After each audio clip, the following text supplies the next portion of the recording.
está en nuestros estudios la ministra de Energía y Minas, Rosa María Ortiz. Le agradecemos por estar aquí. Y el propósito de su presencia esta noche en el programa es para que nos dé una explicación que nos parece pertinente a todos los peruanos respecto de lo que está pasando en el lote 192. Porque aquí hay mucha agitación y poca perspectiva en muchos sentidos. Y hay aprovechamiento político. Así es. También, ¿no? Y lo que es importante aquí es demostrar con hechos qué es lo que está sucediendo, cuál va a ser la participación real de Petroperú, qué es este proceso de 2 años que está sucediendo actualmente y que está ahorita explotando Pacific, en qué términos y qué va a pasar finalmente cuando se licite esto en 2 años. Señora ministra, ayúdenos a aclarar esto y tenga usted, por favor, las pantallas de Cuarto Poder para dirigirse a los peruanos y colaborar a que haya paz en Loreto. Bueno, buenas noches, Augusto, Sol. Muchas gracias por la invitación. Y sí, creo que es importante aquí aclarar conceptos para que no se distorsionen justamente con objetivos de otro orden. En primer lugar, es importante resaltar que en el mes de mayo se lanzó un proceso de licitación pública. Normalmente, y en un afán justamente de hacer una actitud totalmente transparente, en el tema de los hidrocarburos se saca a concurso los lotes que en este caso se quieren licitar. Esta licitación lamentablemente quedó desierta en la primera semana de agosto. No hubo interesados, para ponerlo en términos simples. No, hubo interesados, fueron 3 empresas, pero que a la hora de presentar los sobres ya no presentaron. Miraron, vieron y decidieron que era muy caro, que no les era rentable. Así es. Y no querían participar. Tenemos que entender el contexto, el precio del petróleo se ha reducido considerablemente, a menos de la mitad, y en esas condiciones el lote, que es un lote de, además, lo que se llama crudo pesado, o sea, petróleo pesado, tiene un costo de trabajo y una tecnología mucho más complicada que el del crudo liviano. Más costosa, digamos. Y más costosa también. Entonces, en esa línea, las 3 empresas que se presentaron, que fueron Pacific, Perenco y la misma Pluspetrol, que es la actual, bueno, ya no la actual, hasta el día de ayer, la licenciataria. Hasta el 29 estado nada más. Así es, hasta el día de ayer ha sido Pluspetrol. Fueron las que, como le digo, manifestaron interés, pero al final no presentaron. No presentaron. Entonces, el día 6 de agosto quedó este tema desierto y vencía el 29 de agosto. Entonces, la Ley General de Hidrocarburos, la Ley Orgánica, perdón, de Hidrocarburos, prevé claramente que también se puede ir a una negociación directa para el lote. Cuando ha sucedido justamente esto, no, que no puede ir inclusive desde el principio. Podría haber ido desde el principio, sino que siempre, como repito, en un afán de ser mucho más transparente. O sea, las 2 cosas son legales, pero se saca licitación. Como la licitación fracasó y ya no había tiempo de lanzar otra licitación, se fue justamente a una negociación directa. Se invitó a estas 3 empresas que habían manifestado su voluntad y en el camino apareció una cuarta, Omega. Entonces, las empresas Pluspetrol y Perenco dijeron no queremos ir. Pacific dijo, sí, me interesaría ir en una negociación directa y, como le repito, apareció Omega. Para poder seguir negociando se hace un proceso de calificación de las empresas, que básicamente tienen que acreditar pozos perforados, capital, etcétera. Y en esa calificación Omega no pasó la prueba. No pasó la prueba, entonces quedó ya Pacific. Y ya se fue a la negociación directa con Pacific.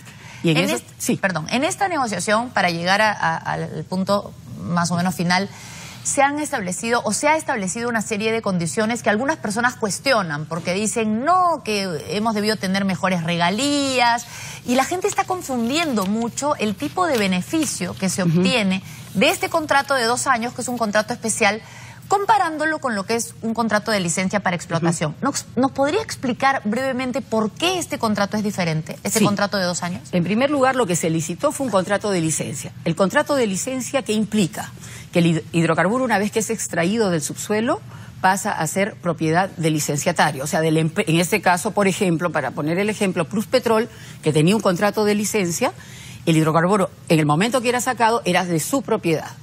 En el caso concreto del contrato que hemos celebrado con Pacific, que es un contrato de servicios, el hidrocarburo sigue siendo de propiedad del Estado. En otras palabras, Pacific trabaja para sacar petróleo para el Estado. Correcto. Y el Estado que se llama en este caso Perupetro, bajo la figura de Perupetro. Exacto. Entonces, Perupetro nunca pierde su petróleo. No, en absoluto, sigue siendo el Estado. ¿Y por qué tanta gente dice que hemos cedido nuestro petróleo? Porque desconoce, entendería, cómo funciona el mercado de hidrocarburos. Ahora, ministra, es importante que usted explique por qué esta planta no se podía quedar sin nadie que la opere. Iba a ser muy costoso que esto se tuviera que clausurar hasta la nueva licitación.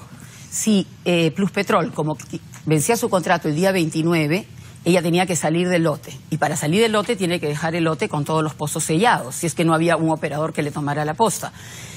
La sellada de los pozos implica, por un lado, gastos para lo mismo y, por supuesto, para reabrirlo. Pero hay un riesgo más grave, que una vez que se sellan los pozos, no es como una casa que se le cierra con un candado o con una llave y, bueno, uno vuelve a los 3 meses y la abre. No. En el caso de los pozos petroleros, justamente las reservas que están debajo del subsuelo pueden inclusive estropearse por esta cerrada de pozos. O sea que el riesgo era muy grande, sin perjuicio. Se puede perder para siempre. Así es. El petróleo que está ahí. Puede. No digo que necesariamente sea así, pero puede. O sea, hay y un además, riesgo. durante esos 2 años no sacamos petróleo. 2 años, 2 meses, lo que sea, no se saca petróleo, no hay canon, no hay algo que es importante. En este caso va a haber canon, va a haber el petróleo que sigue siendo de propiedad. Hoy día ya Pacific ha tomado el lote y, por tanto, ha seguido el proceso de la producción, se ha mantenido la producción estable y a partir del día de hoy hay algo que es muy importante, aparte del canon.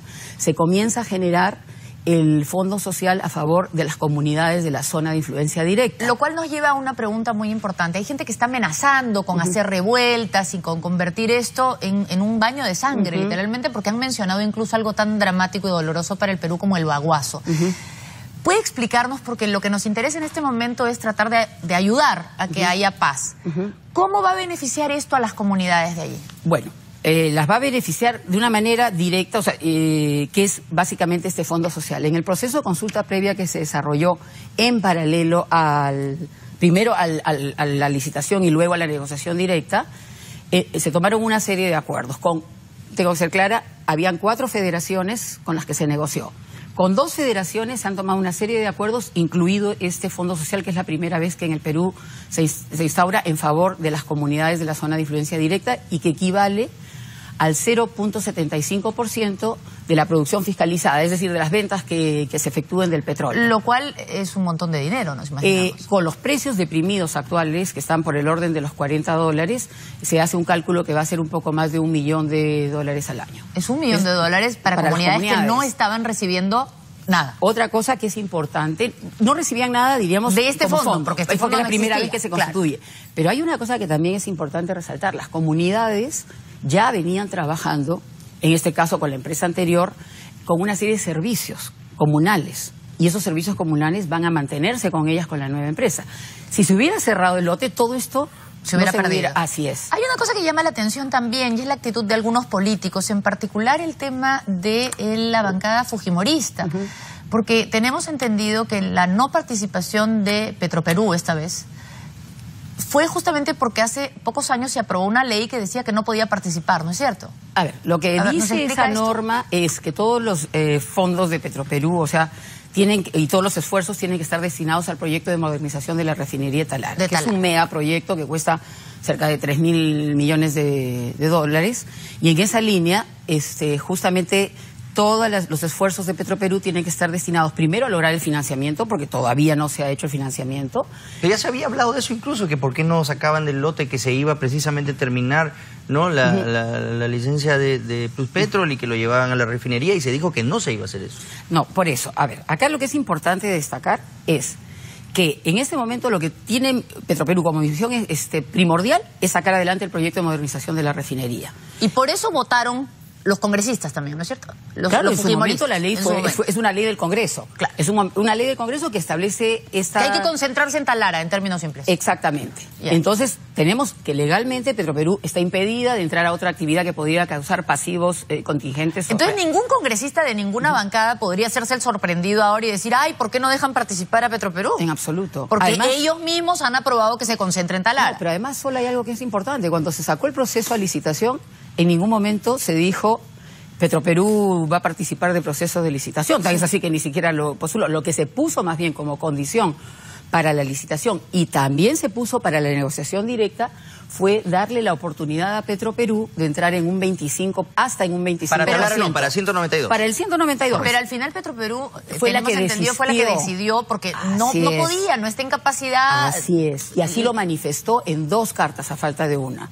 En donde decía, se ha hecho la evaluación técnica y económica y no nos resulta rentable. Y entonces, ¿por qué la actitud, por ejemplo, o qué le parece la actitud del congresista Manuel Dávila, que quiere que el Estado, a través de una ley, obligue a Petroperú a meterse donde Petroperú como empresa ha dicho que no puede. Yo creo que eso obedece a posiciones ideológicas respetables en una democracia, pero que quebrar, no tienen... pues. Quiere que quiebre Petroperú. Hay que dejar que la gente hable, que la gente escuche, se debatirá sobre el tema y entiendo que posiciones claras definirán que eso no es lo que corresponde. Ahora bien, para terminar, la posición del gobierno es firme en defender que lo que se ha hecho en este caso es legal y que es lo que más conviene. Así es, así es. No va a haber marcha atrás, porque sabemos que usted trabaja en este tema con mucha firmeza, pero tenemos un temor por algunos rumores que hay que usted esté sola en esta batalla. ¿Tiene usted el apoyo del primer ministro? ¿Hay una posición firme para defender esto, que al parecer se ha hecho correctamente? Creo que eso ha quedado demostrado el día lunes, tanto con mi exposición como con la del premier. Usted ha visto la coherencia que había en todo momento en lo que nosotros hemos hablado. Y luego también el apoyo que hemos recibido de la propia bancada nacionalista terminando ya la noche del jueves. Hubo ¿no? algunas discrepancias en la bancada a nivel político, debate, en el legislativo, como partido. Hay discrepancias. ¿Se sintieron ustedes que no hubo un respaldo político en el Congreso? De nuevo, Augusto. Yo creo que el Parlamento es para justamente discutir las posiciones que se puedan tener y luego trabajar en proyectos normativos, escuchando justamente posiciones del Ejecutivo y al final sacar unas conclusiones.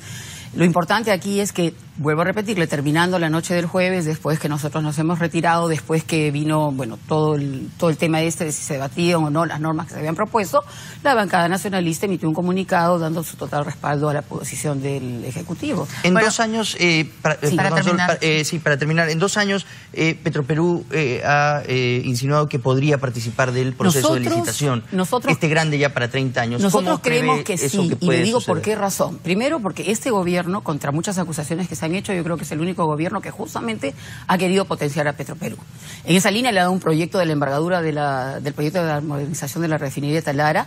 El año pasado se hizo una consultoría justamente para determinar el negocio, cómo debía manejarse. Y ahí hay una serie de recomendaciones y también la ley esta que justamente prohíbe que en este momento entre, que hace que se enfoquen en eso. Mandó a hacer este estudio y un plan de saneamiento. El plan de saneamiento fue ya trabajado por Petroperú y ha sido aprobado por el Ministerio de Energía y Minas. Y ahora tienen ellos, a estas alturas, un poco menos de 260 días para lograr... El saneamiento significa la reestructuración de la empresa. Ya, ahora debo decirle que lo que me preocupa es que algunas personas, algunos políticos traten de aprovechar esto para crear conflicto, para asustar a la población, para asustarla. Entonces yo quisiera que como final usted garantizara tranquilidad, garantizara que el gobierno realmente está tratando de hacer lo mejor para esta zona y para que no perdamos este petróleo, que no será muy bueno, pero eso es lo que tenemos, pues, ¿no? La decisión del Ejecutivo ha sido una decisión totalmente responsable, justamente con el país, pero sobre todo con Loreto. Con esto se logra no perder el canon, no malograr el lote, lograr el fondo social a partir del día de hoy en favor de las comunidades. Y en esa línea yo invoco, dado que usted me da esta oportunidad, a la población de Loreto, al gobernador de Loreto, para venir, como ya yo lo he invitado desde el día de ayer, a dialogar acá en Lima con nosotros, porque entiendo también que existen una serie de necesidades, en este caso, del pueblo de Loreto, que tienen que ser puestos, como él mismo en algún momento habló, de la agenda Loreto. Y en esa línea el Ejecutivo está totalmente dispuesto a sentarse en una mesa, a conversar y ver cómo podemos ayudar a solucionar los problemas, pero sin violencia. Yo creo que la vía es el diálogo, no la violencia. Y sin chantajes. Muchas gracias, señora ministra, por habernos acompañado esta noche. Ministra, me informan que le está ganando en rating al presidente. ¿Usted cree que se moleste? No sea mal. Esa pregunta. No la fastidie. Gracias, ministra, por haber estado aquí esta noche. Hacemos una pausa y volvemos con mucho más en Cuarto Poder. Exclusivo.